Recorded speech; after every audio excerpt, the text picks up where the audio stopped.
नमस्कार, माझी योजनामध्ये आपले स्वागत आहे। मी नंदिनी। मुख्यमंत्री माझी लाडकी बहीण योजनेतील महिलांसाठी एक महत्त्वाची सूचना आहे। लवकरच या योजनेचा ऑगस्ट महिन्याचा हप्ता तुमच्या खात्यात जमा होणार आहे। मात्र यापुढे योजनेचा लाभ घेण्यासाठी ई-केवायसी करणे अनिवार्य असणार आहे। ज्या महिलांनी ई-केवायसी पूर्ण केले नाही त्यांना पुढील हप्ता मिळणार नाही। ऑगस्टचा हप्ता कधी मिळणार? मिळालेल्या माहितीनुसार लाडकी बहीण योजनेचा ऑगस्ट महिन्याचा हप्ता रक्षाबंधनापूर्वी म्हणजे साधारणपणे 9 ऑगस्टच्या आसपास जमा होण्याची शक्यता आहे। महिला व बालविकास मंत्री आदिती तटकरे यांनी याआधी जुलैचा हप्ता रक्षाबंधनापूर्वी देण्याचे सांगितले होते। त्यामुळे ऑगस्टचा हप्ताही याच काळात मिळण्याची शक्यता आहे।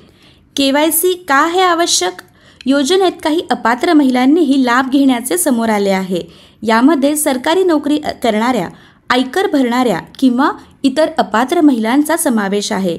अशा बनावट लाभार्थ्यांना योजनेतून वगळण्यासाठी सरकारने केवायसीची प्रक्रिया सुरू केली आहे। केवायसी कशी करावी? योजनेच्या अधिकृत वेबसाईटवर ladkibaheen.maharashtra.gov.in ई-केवायसीचा पर्याय उपलब्ध होता, पण सध्या काही तांत्रिक अडचणींमुळे तो बंद आहे। प्रक्रिया पुन्हा सुरू झाल्यावर तुम्हाला वेबसाईटवर जाऊन आपला आधार क्रमांक टाकून ती पूर्ण करावी लागेल। मागील हप्ता का मिळाला नाही? जर तुम्हाला मागील महिन्याचा हप्ता मिळाला नसेल तर याची काही कारणे असू शकतात।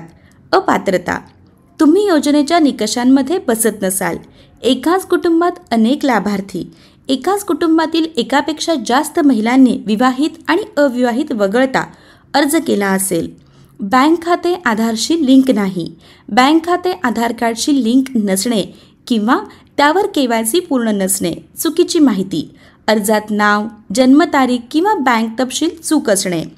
ज्या महिलांना हप्ता मिळाला नाही त्यांनी आपल्या अर्जाची स्थिती तपासावी किंवा 181 या हेल्पलाईन नंबरवर संपर्क साधावा। ही माहिती तुम्हाला कशी वाटली हे आम्हाला कमेंटमध्ये नक्की कळवा। पुन्हा भेटूया।